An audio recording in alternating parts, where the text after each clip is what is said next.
Ibu Sri Palupi, saya dari kejauhan mendengar bahwa teman-teman kita di Buol yang saya belum pernah ke sana, tapi saya mendengar bahwa teman-teman kita di Buol itu sedang menderita akibat pembangunan infrastruktur yang alih-alih menyejahterakan tetapi malah menyengsarakan rakyat. Nah, Ibu Sri Palupi, Anda sebagai peneliti, Anda yang tahu benar apa yang terjadi di sana. Maka kami terima kasih sekali Ibu Sri Palupi akan berkisah tentang apa sebenarnya yang sedang terjadi di Buol. Terima kasih. Silakan Ibu Sri Palupi. Ya, selamat sore Pak Jaya. Terima kasih sudah mengundang saya untuk berbicara perkara para petani buah ya. Sebenarnya kami di sana itu riset soal tata kelola hutan dan dampak UUCK, Undang-Undang Cipta Kerja terhadap tata kelola hutan. Dan di dalam riset ini kami temukan ada kasus konflik yang membuat para petani buah itu menderita. Dan konflik ini terkait dengan petani dan perusahaan perkebunan plasma, yaitu PT HIP atau Hardaya Inti Plantation, itu perusahaan sawit milik Harta Timur Dayapo yang tahun 2018 itu kan terkena kasus korupsi ya, kasus suap dan ditangkap tangan KPK.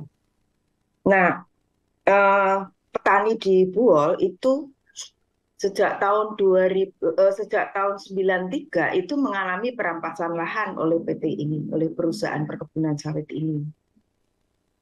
Yang mereka masuk pengambil alihan lahan itu dibantu oleh atau didukung oleh kekuatan tentara dan polisi, sehingga masyarakat adat Buol, kemudian juga para petani transmigran yang ada di Buol itu praktis kehilangan lahan pertanian.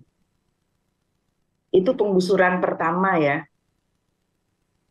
hutan adat atau hutan cadangan dari para masyarakat lokal, masyarakat adat Buol, kemudian juga kebun perkebunan mereka, kebun-kebun yang merupakan tanaman tahunan mereka, yang isinya banyak sekali buah-buahan, cengkeh, durian, dan segala macam tanaman tahunan ya. Dan juga lahan pangan mereka itu juga diambil alih oleh PT HIP. Ketika PT HIP mulai masuk ke Buol. Nah, berikutnya ketika lahan-lahan masyarakat sudah diambil alih, itu perusahaan menawarkan yang namanya kemitraan plasma.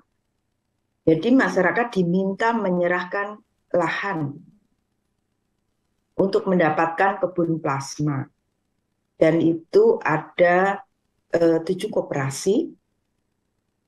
Ada 7 koperasi plasma di Buol yang mencakup beberapa kecamatan.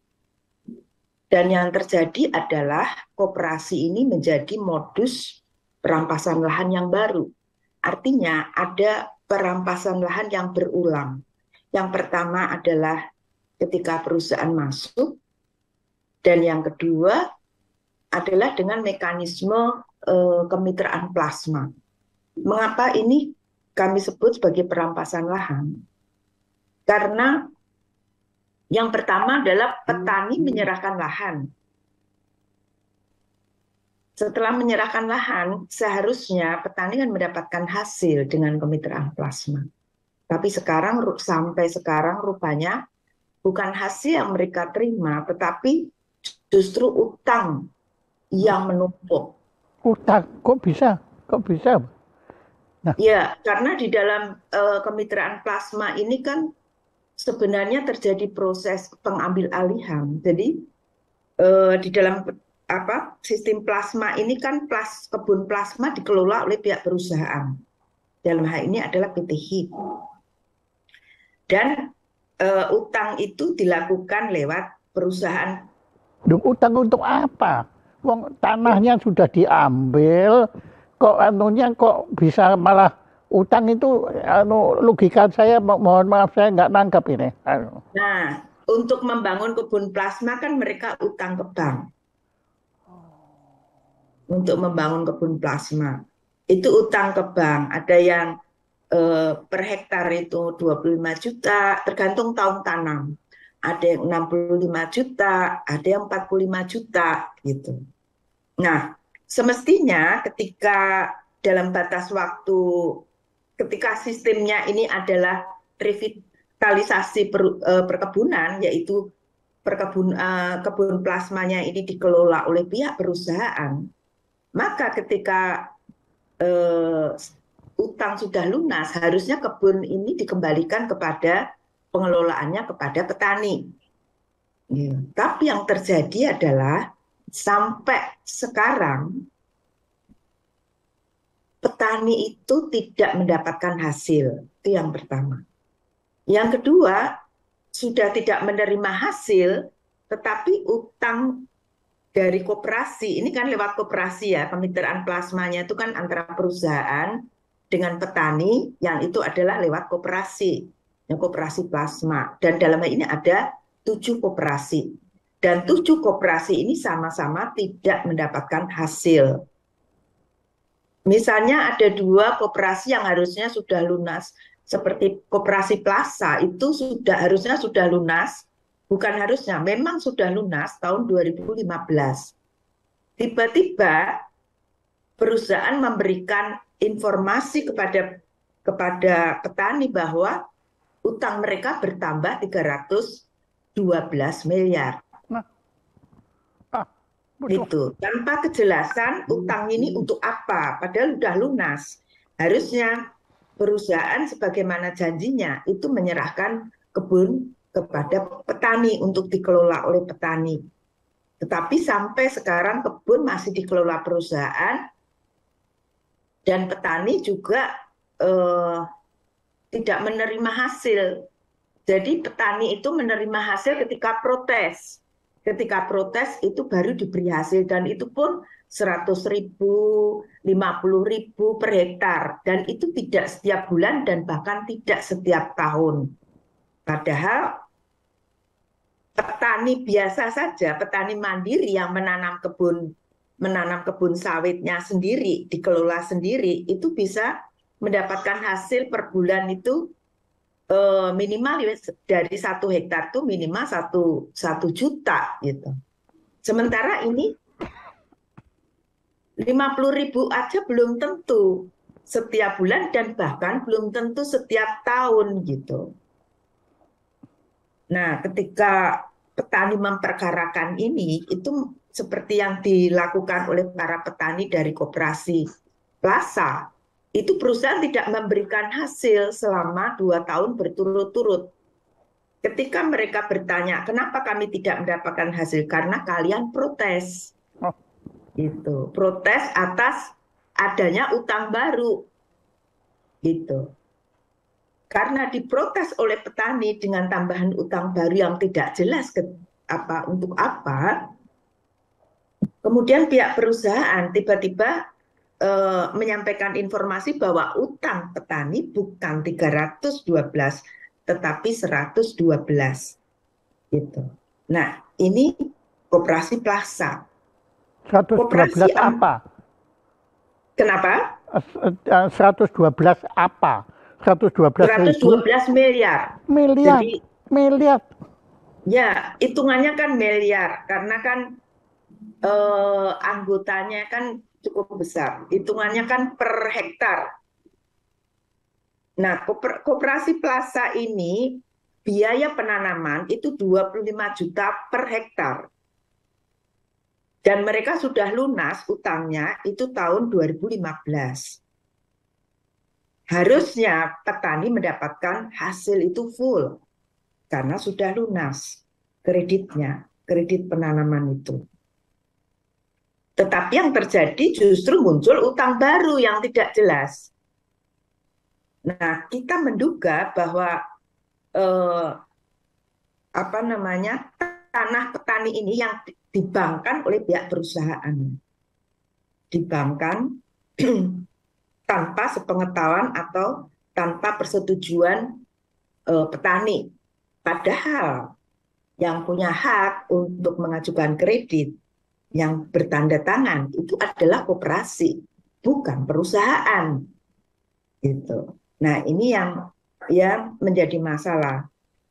Kemudian salah satu lagi dari 7 koperasi itu saya sempat menginvestigasinya 5 koperasi karena waktunya juga mepet sekali. Dari 7 itu saya sempat mendatangi dan mewawancara dan menginvestigasi dengan para anggota dan pengurus itu 5 koperasi.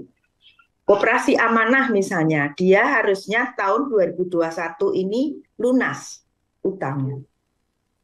Koperasi Amanah ini juga petaninya tidak menerima hasil. Mereka kalau protes baru dapat itu 100.000, bayangkan. Padahal kalau tanah plasma ini, kebun plasma ini ditanami oleh mereka sendiri, misalnya ketika ditanami jagung saja, itu petani bisa mendapatkan 20 juta per musim tanam. Atau ketika ditanami cengkeh, dulunya mereka kan juga tanam cengkeh, tanam buah-buahan termasuk durian gitu kan. Tapi karena janji manisnya PT HIP, mereka merelakan tanahnya diganti dengan sawit. Tapi faktanya mereka merugi karena ternyata tidak ada hasilnya gitu. Dan petani ini kan pernah dimintai mengumpulkan uang sebesar 250 juta, 250.000 per anggota atau per petani, katanya itu untuk membayar apa, mendapatkan buku rekening bank. Tapi sampai sekarang petani itu tidak mendapatkan buku rekening bank.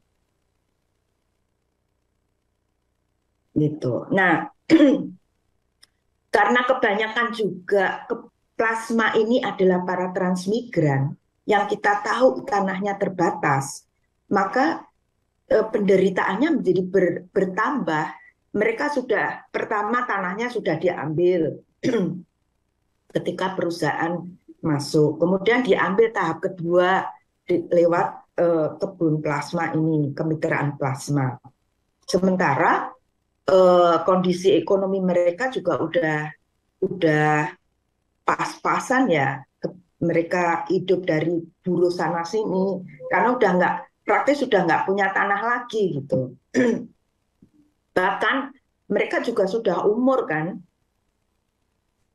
mereka berharap dengan kemitraan plasma, adanya kebun plasma ini bisa menjadi jaminan hari tua mereka sebagaimana dijanjikan oleh Ibu Harta Timurdaya pada saat menawarkan plasma ini gitu. Bahkan perampasan lahan itu pun juga tanpa ganti rugi.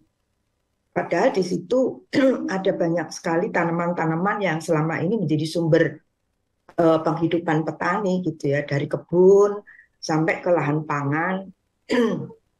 Salah satunya termasuk sawah seperti itu. Sekarang banyak petani yang sudah tidak berlahan karena lahan sudah dikuasai oleh PT HIP.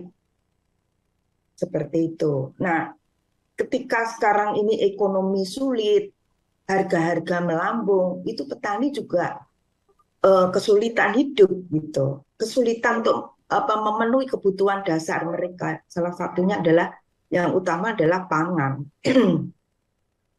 Saking menghadapi situasi sulit, maka salah satu koperasi yaitu adalah koperasi awal baru sampai membuat keputusan untuk memutus kerjasama kemitraan, mengirimkan 3 surat kepada pihak perusahaan, tapi tidak digubris. Sampai mereka datang tidak digubris, petani juga tidak mendapatkan hasil, sementara mereka tidak memiliki lahan lagi yang menjadi sumber penghidupan, gitu kan. Akhirnya para petani yang dari koperasi awal baru ini melakukan aksi, yaitu blokir, gitu, memblokir perusahaan untuk tidak memanen di kebun plasma mereka. Tapi kemudian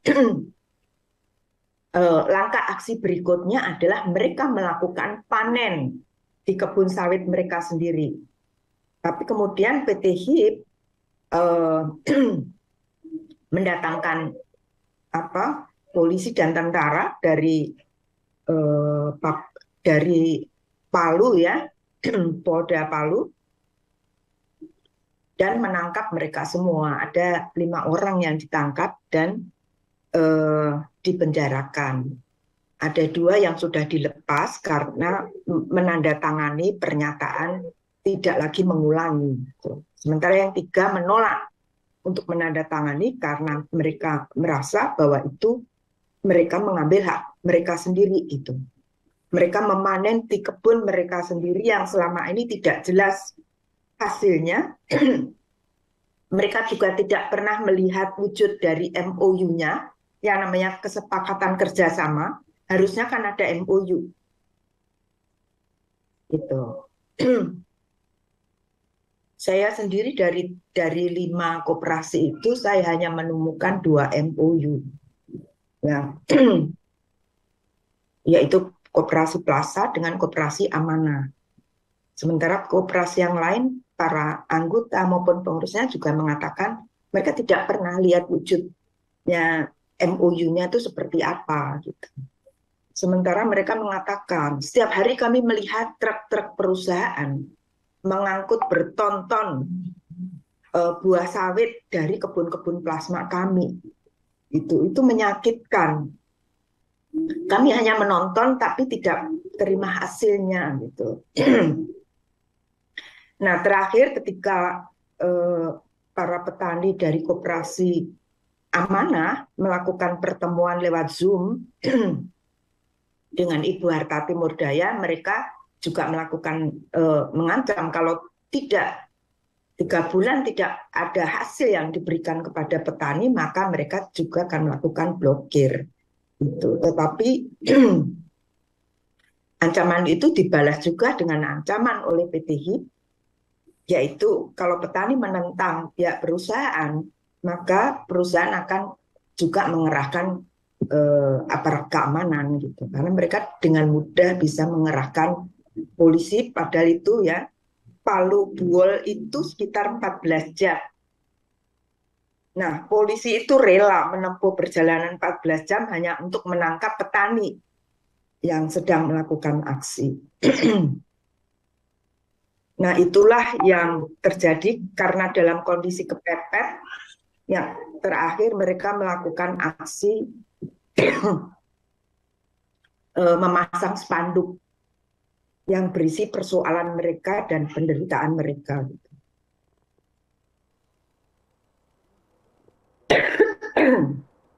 Begitu, Pak. Ya, Ibu, saya mendengarkan dengan seksama, tetapi terus terang saya nggak menangkap logikanya. Bagaimana kok rakyat ini kalau menurut Ibu tadi, karena saya kan belum tahu bagaimana pernyataan dari perusahaan, tetapi menurut Ibu kan tanahnya sudah diambil, kemudian mereka menyaksikan bagaimana kelapa sawit itu diambil dari tanah yang dulunya punya mereka tanpa berdaya, dan kemudian mereka protes, kemudian mereka ditangkap. Jadi cerita Ibu itu sulit masuk ke logika saya yang ya saya berpikir secara awam saja begitu. Nah, pertanyaan saya, apakah masyarakat ini sudah menempuh jalur hukum terhadap mereka sudah pergi ke mana-mana ya. berbagai berbagai bahkan ketika kasus pengambil alihan lahan pertama itu mereka sampai datang ke Jakarta, sampai datang ke Komnas HAM gitu. Nah, plasma itu salah satu cara perusahaan untuk menghentikan aksi warga untuk menuntut dikembalikannya tanah yang mereka rampas ketika perusahaan masuk pertama kali.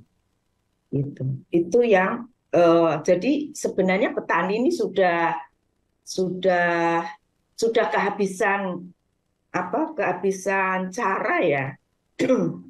Mereka nggak tahu lagi apa yang harus mereka lakukan dengan apa mereka sudah pergi kemana-mana, sudah mencoba berbagai upaya lewat jalur hukum, Nah, sekarang mereka yang misalnya dari Plaza itu sedang menggugat secara hukum dengan didampingi oleh para pengacara pemerintah kabupaten.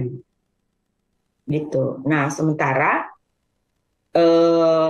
kemarin kami membantu untuk merumuskan persoalan mereka ketika mereka melakukan aksi untuk pasang spanduk. Jadi kami merumuskan persoalan mereka dan sekaligus juga bahwa ini seruan petani bukan hanya untuk pihak perusahaan, tetapi juga untuk pihak pemerintah yang punya tanggung jawab untuk menyelesaikan masalah ini. Karena terjadinya plasma ini juga atas inisiatif juga pihak pemerintah daerah, gitu. Nah, apa yang kami lakukan itu rupanya sampai ke telinganya KPPU. KPPU ini lembaga yang mengurusi persaingan usaha. Dan ini lembaga yang punya kewenangan untuk menyelesaikan konflik plasma. Gitu. Nah, kebetulan ketika mereka mendengar aksinya para petani buah ini, kemudian mereka mengontak kami dan mereka mengatakan kalau kasusnya seperti ini sudah bukan konflik, tetapi ini adalah penguasaan kebun plasma oleh pihak perusahaan. Ini kasusnya kuat sekali, gitu. Kuat Jadi sekali terhadap siapa? secara hukum kuat sekali petani ini Oh, kasusnya. petaninya yang justru dikuatkan. Iya, Nah, karena petani kan dieksploitasi ini kan dengan nah, plasma ini. kalau memang begitu, kenapa kok kemudian masih kalau sudah dikuatkan oleh KPPU tadi itu, kok masih kemudian kalau menurut cerita Ibu masih terkesan terbengkalai? Ya. Ya, ini bukan satu-satunya kasus Pak Jaya. Kami riset di 4 provinsi ya, khusus tentang plasma. Dan kita memang melihat dengan mempelajari aturan-aturan main, ketentuan-ketentuan yang dibuat pemerintah, memang rupanya semakin ke sini aturan yang dibuat pemerintah rupanya memang menguntungkan pihak perusahaan. Gitu. Jadi ya wajar gitu. Kami sampai mengatakan kemitraan plasma ini adalah modus perampasan lahan. Kami berani mengatakan begitu karena dari riset yang kami lakukan di 4 provinsi itu sangat jelas. Misalnya ada kemitraan plasma yang di MOU-nya itu hitam atas putih itu mengatakan untuk mendapatkan 1 hektar kebun plasma, petani harus menyerahkan 10 hektar. Harus menyerahkan 10 hektar lahan. Nah, yang terjadi adalah ketika masyarakat menyerahkan ratusan hektar, mereka hanya mendapatkan 57 hektar. Sehingga banyak sekali yang terjadi. Ini juga sama seperti di Buo. Ada petani yang menyerahkan sampai misalnya 5 hektar, 10 hektar. Mereka tidak mendapatkan kebun plasma gitu. Jadi dan ketika kita cek aturan mainnya ya memang semakin ke sini aturan plasma, terutama di sini adalah refit. Jadi ada sistem Persus, Perbun, Bertrans, KKPA, dan yang terakhir ini refit. Ini termasuk yang dijalankan di Buol. Nah, refit ini yang terjadi adalah memang ini proses eksploitasi yang menurut saya ini bukan kemitraan plasma. Tidak pantas atau tidak layak disebut kemitraan plasma, tetapi ini adalah modus untuk perampasan lahan. Jadi dari 4 provinsi ini kami sampai berani mengambil kesimpulan ini modus perampasan lahan yang sengaja dibuat pemerintah untuk berpihak pada perusahaan. Karena jelas kok petani tidak mendapatkan hasil. Gitu. Yang terjadi utang petani nambah terus. Gitu. Nah, Buol ini salah satu waktu kami sampaikan ini ke publik ya, kami sudah bicara dengan pihak bupati, saya datangin bupati dan saya katakan bupati punya tanggung jawab untuk menyelesaikan kasus ini, gitu. Dan kami minta waktu itu bupati untuk membicarakan ini secara publik, mendiskusikan secara publik. Nah di publik saya mengatakan kemitraan plasma di seluruh Indonesia ini, Sulawesi adalah yang paling buruk. Dalam hal ini adalah Sulawesi Tengah. Dan Buol adalah yang terburuk dari yang terburuk. Dari yang buruk. Gitu. Sehingga ini nggak pantas. Ini sudah harusnya kebun ini sudah diserahkan kepada petani. Makanya petani yang terakhir kemarin tuntutannya bukan lagi untuk menerima hasil, tuntutannya sudah minta tanahnya dikembalikan. Gitu. Aduh, Memang Ibu, ya saya nggak masuk di akal, Pak Jaya. Dan makanya nggak masuk di sini, makanya saya nggak berani mengambil kesimpulan. Saya cuma ingat saja bahwa saya kan kenal Mbak Sri Palupi ini kan sudah lama. Dan saya tahu benar Anda itu benar seorang pejuang kemanusiaan yang betul-betul memang Anda berjuang untuk kaum tertindas ini.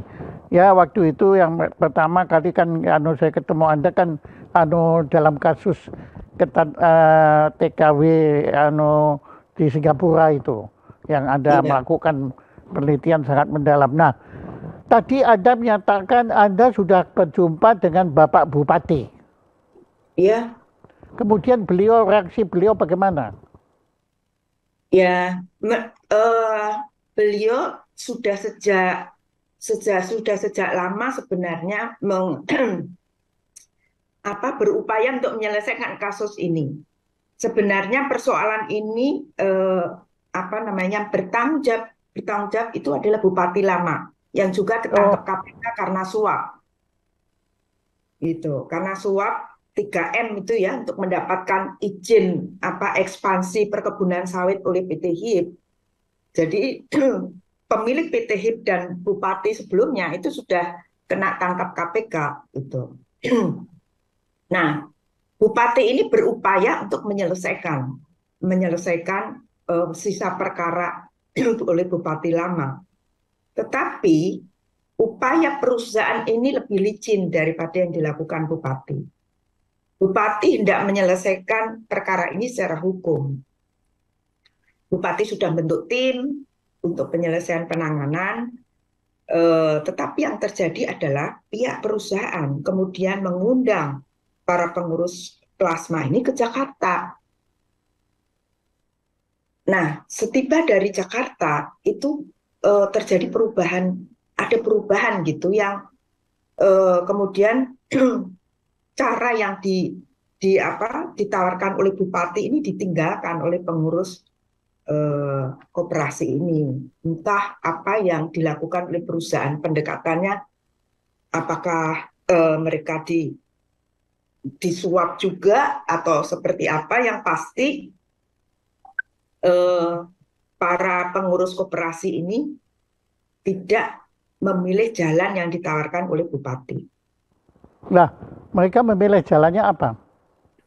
Ya sudah, bersabar lagi menerima janjinya pihak perusahaan gitu. Pihak perusahaan memberikan janji akan memberikan hasil seperti itu.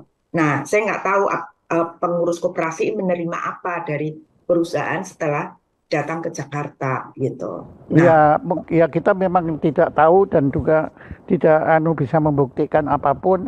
Nah, cuma yang penting jadi artinya pihak koperasi ini mewakili rakyat itu sudah bisa menerima bahwa masalahnya sudah selesai. Begitu. belum juga.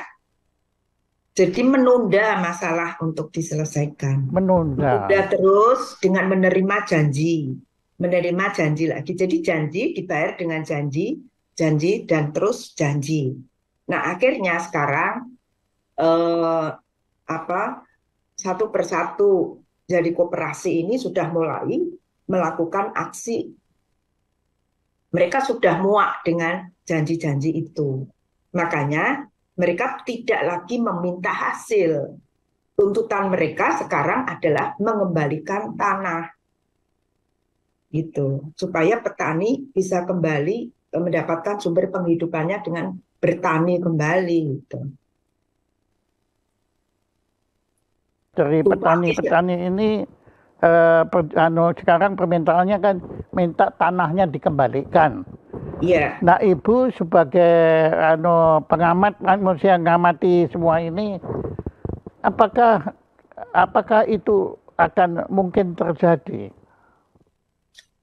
selama petaninya kompak, terus-menerus apa tuntutannya terus-menerus didesakkan, ya mereka akan mendapatkan haknya. Ibu yakin itu ya? Ya, belajar dari pengalaman para petani selama ini ya, pengalaman di banyak tempat, mereka yang bertahan akan menang. Oh, jadi itu sudah secara empirik sudah terjadi. Ya, beberapa kasus petani yang terus-menerus apa namanya melakukan aksi tekanan, desakan, mereka menang, Nah, mendapatkan haknya. Nah, juga kemarin waktu ketemu dan diskusi dengan petani, kebetulan kami juga membuat film dokumenter ya. Jadi apa namanya mewawancari mereka, kemudian membuat film untuk kasus mereka ini juga termasuk kepersoalan Undang-Undang Cipta Kerja. Dan ketika kami putar, kemudian kami diskusikan gitu, bahwa memang mau apa mendapatkan haknya, ya memang harus terus menerus memperjuangkan ini gitu. Karena siapa yang bertahan, dia yang akan menang gitu. ya. Nah, jadi Pak Jaya, yang seperti ini itu akan banyak terjadi dengan pemerintah membuat Undang-Undang Cipta Kerja. Oh, Karena dengan Undang-Undang Cipta Kerja itu tidak ada hak warga di situ. Hak warga itu absen di situ, dihilangkan dengan pemerintah mengubah 76 undang-undang di dalam satu undang-undang yang namanya Undang-Undang Cipta Kerja. Dari seluruh kelompok-kelompok masyarakat akan menderita bahkan lebih buruk dari yang dialami oleh petani buah. jadi Anda berani menyatakan bahwa itu bukan asumsi Anda, tetapi Anda telah melihat fakta yang terjadi di lapangan. Ya, satu adalah substansi dari undang-undang itu sendiri. Jadi kami sudah mempelajari pasal per pasal dari Undang-Undang Cipta Kerja ini. Kemudian kami juga sudah mendiskusikannya dengan para pakar untuk mengkonfirmasi apakah bacaan kami ini benar. Dan kami sudah mendiskusikannya pula secara publik dari hasil pembahasan kami. Dan kami yakin dengan kesimpulan kami bahwa hak rakyat sudah dihilangkan di dalam Undang-Undang Cipta Kerja demi menggalakkan investasi secara ugal-ugalan. Ya seperti yang dikatakan Presiden ya di dalam pidatonya jelang 17 Agustus itu yang mengatakan bahwa kita harus menggencarkan investasi sambil tutup mata. Tutup mata itu artinya adalah tutup mata terhadap pengambil hak, tutup mata terhadap penghormatan hak-hak masyarakat. Nah, itu yang terjadi. Baik itu terhadap kelompok petani, terhadap kelompok masyarakat adat, terhadap buruh, terhadap nelayan. Kalau Pak Jaya misalnya membaca detail pasal, misalnya yang terkena pada nelayan dan masyarakat pesisir, itu miris sekali. Karena apa? Sama sekali tidak ada penghormatan terhadap hak para nelayan yang selama ini nelayan ini salah satu kelompok masyarakat yang hidupnya paling miskin ya. Setelah masyarakat di sekitar hutan. Jadi yang paling miskin itu masyarakat sekitar hutan, berikutnya adalah para nelayan. Bagaimana Undang-Undang Cipta Kerja itu membuka peluang para nelayan yang jangkauan ruang hidupnya itu sangat sempit. Kita lihat misalnya kapal-kapalnya aja seperti itu gitu kan. Jangkauannya sangat kecil. Itu dipaksa bersaing dengan kapal-kapal asing yang sekarang bisa bebas mengambil ikan di perairan-perairan Indonesia. Gitu. Dan itu yang terjadi ya. Bahkan tidak ada perlindungan bagi nelayan. Nelayan juga kesulitan bahkan untuk mendapatkan bahan bakar bersubsidi. Karena hal yang paling mendasar, yaitu hak atas catatan kependudukan pun banyak nelayan yang tidak dipenuhi. Mereka tidak memiliki KTP misalnya. Nah, hal serupa terjadi juga dengan petani. Jadi saya tidak membayangkan ketika undang-undang ini nanti dipaksakan untuk jalan, meskipun MK sudah mengatakan ini inkonstitusional, tetapi pemerintah tetap memaksakan undang-undang ini untuk dijalankan. Gitu. Dan ini dampaknya kita sudah lihat di lapangan. Yang namanya perampasan lahan, penggusuran ruang hidup masyarakat, baik itu nelayan, masyarakat adat, kemudian juga petani, itu begitu mudah dilakukan oleh pemerintah. Karena pulau-pulau besar sudah habis oleh investasi-investasi, baik itu pertambangan ataupun perkebunan sawit. Sekarang investasi-investasi itu masuk ke pulau-pulau kecil. Gitu. Itu yang terjadi. Jadi bisa dibayangkan terus kemana mereka akan bersandar kalau ruang hidup mereka diambil alih dengan begitu mudah, disertai dengan kekerasan oleh pihak tentara dan polisi. Gitu. Karena negara sudah sepenuhnya berada di di belakang perusahaan, di depan, di belakang, di samping itu full perlindungan. Sementara tidak ada mekanisme perlindungan terhadap rakyat. Itu yang terjadi. Dan itu miris sekali ke depan ini. Sebenarnya masih ada sih namanya Indonesia, gitu kan? Tadi Mbak Sri Panupi cerita waktu ke Jakarta, teman-teman itu juga menghadap ke Komnas HAM. Apa Ya. reaksi dari Komnas HAM? Ya, Komnas HAM kan juga tidak punya kuasa besar ya Pak ya. Mereka hanya menampung pengaduan. Yang paling banter juga menyurati perusahaan, tapi memang tidak ada. Pada saat itu perusahaan berjanji akan mengembalikan, sudah setuju untuk mengembalikan, bahkan petani diminta untuk mengajukan skema. Dan petani sudah mengajukan skema itu Tetapi apa yang terjadi ini sudah kesekian kali perusahaan mengingkari janjinya. Perusahaan sudah setuju untuk mengembalikan lahan yang diambil pada saat itu ya. Ya, Ibu Sri Palupi, begini, saya tidak berani terkebur untuk menyatakan bahwa saya menguasai masalah ini atau saya mengerti.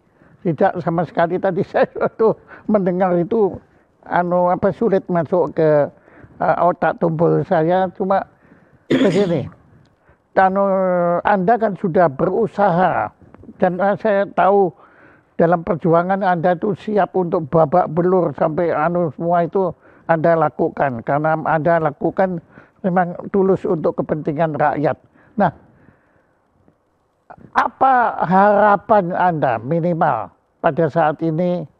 Apa harapan Anda agar masalah ini yang sudah dihadapi teman-teman The All itu tidak juga maksud saya segera selesai, tetapi juga supaya jangan terjadi di tempat lain. Apa harapan Anda, Mbak Sri Palupi? Ya, pertama berikan hak kepada petani buah yang selama ini sudah dirampas berulang ya. Itu satu. Kembalikan tadi permintaan petani adalah pengembalian tanah. Karena apa artinya petani tanpa tanah? Ya. Mereka kan pasti akan kesulitan untuk hidup, gitu. Jadi harapannya itu satu. Yang kedua, karena kasus ini terjadi hampir di semua tempat di mana ada perkebunan sawit, maka seperti yang selama ini kita terus ulang-ulang adalah lakukan audit terhadap seluruh perkebunan sawit yang selama ini tidak menjalankan tanggung jawabnya terhadap masyarakat. Karena aturannya itu jelas.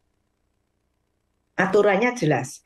Dan yang kedua adalah cabut seluruh aturan yang merugikan para petani. Salah satunya adalah kemitraan plasma, pola revitalisasi perkebunan sawit itu harus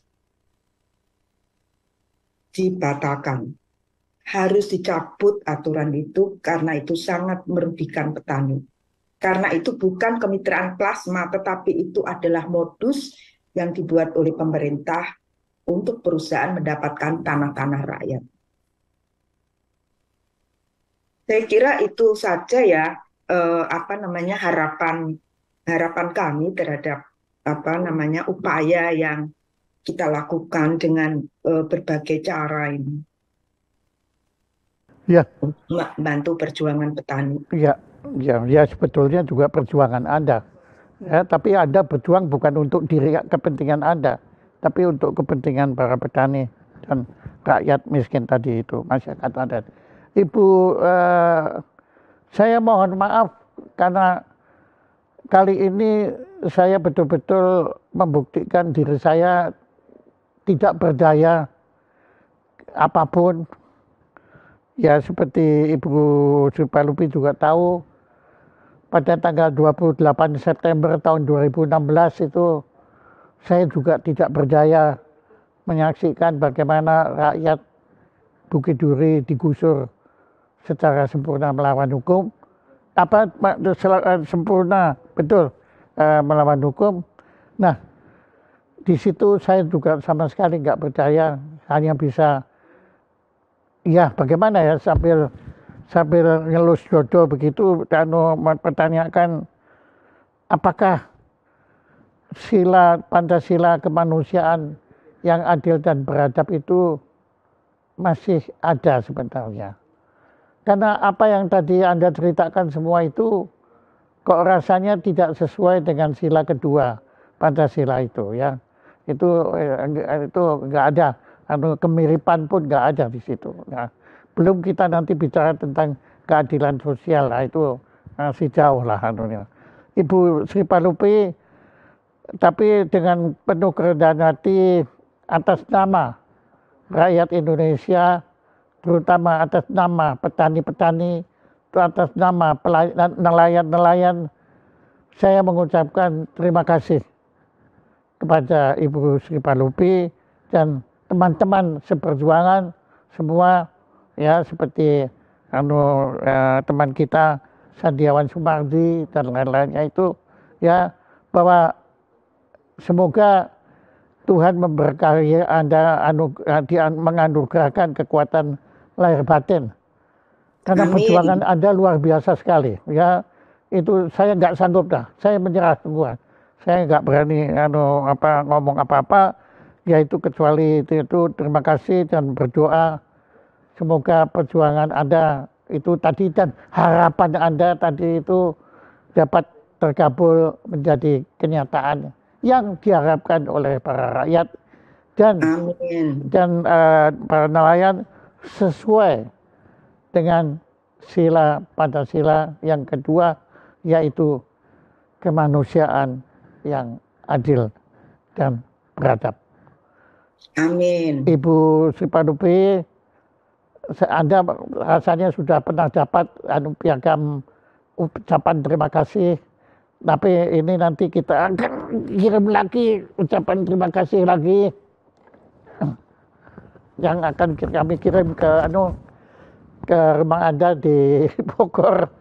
Ucapan terima kasih kepada Ibu Sri Palupi atas perkenan menjadi narasumber dengan tema amanat penderitaan rakyat Buol. Tepuk tangan untuk Ibu Sri Palupi. Terima kasih, Pak. Terima kasih, Ibu. Selamat berjuang.